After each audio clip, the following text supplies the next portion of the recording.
Hi, how you all doing? Chris here. I'm here to talk about assisted dying.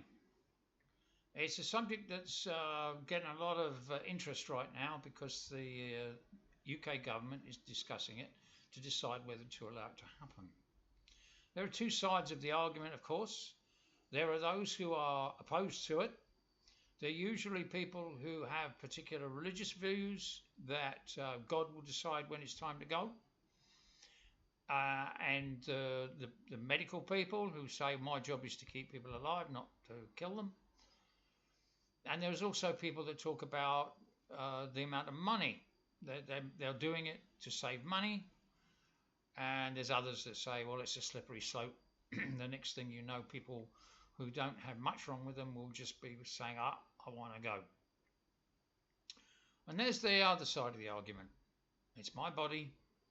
And when I want to just go because I've had enough, I should be able to say, right, just put it in now and I want to go.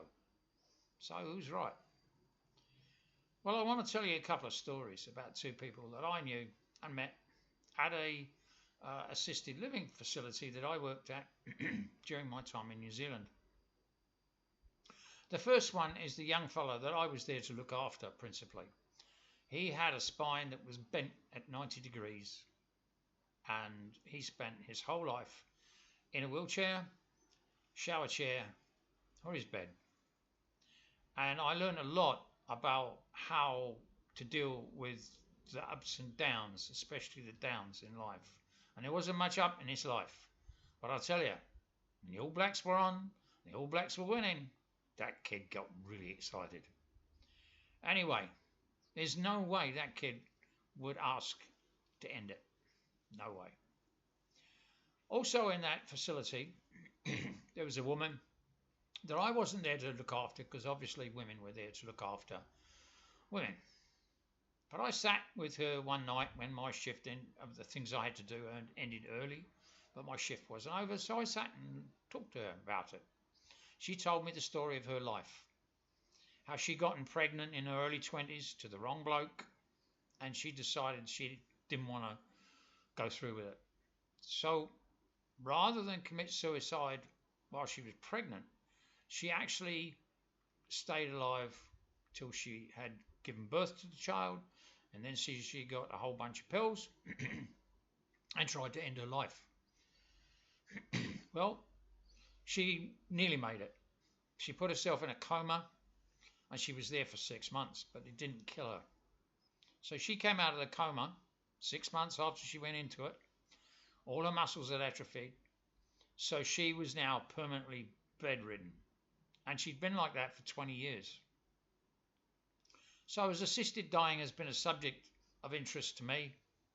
Some may think that's a bit weird, but yeah, that's one of the things I think about.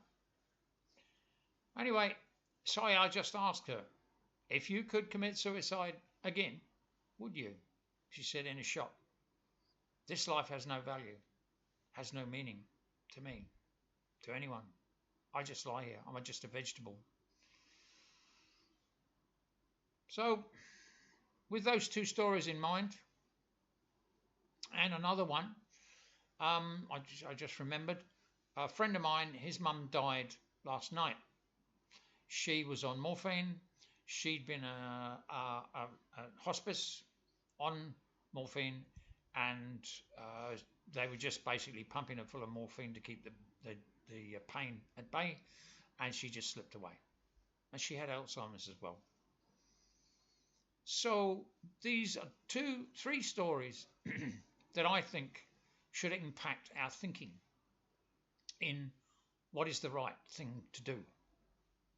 So I would address the religious believers in saying quite simply, God did decide when a long time ago how long we should live. And the time was 70 years, 70 years and 10. And that was pretty much it up until some clever clogs invented, designed, discovered antibiotics. And of course, we've created a lot more drugs that keep us alive. But that's where things are for the religious people. People who talk about money, they're doing it to save money.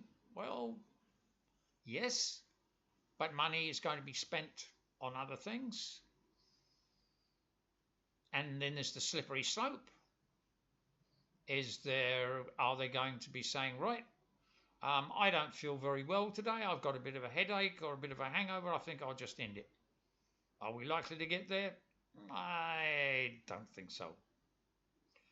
So I say to all those who say, no, you shouldn't be allowed, I would say, listen to the punters.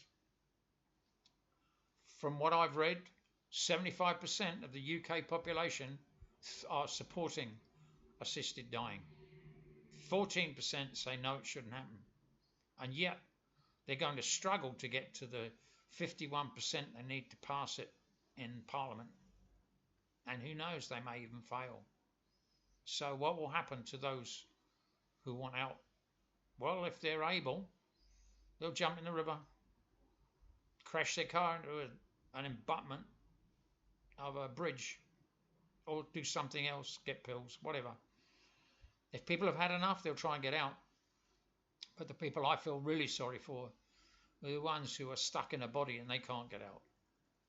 They can't. So for what it's worth, in my opinion, it's freedom. The freedom to decide when you've had enough, it's time to go.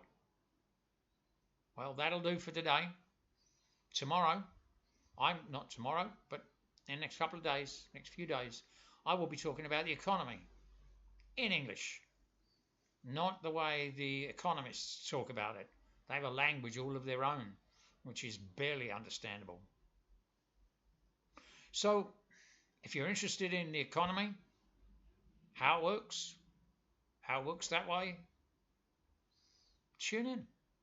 And thanks for tuning in today. So remember to know why you know what you know. CTFN.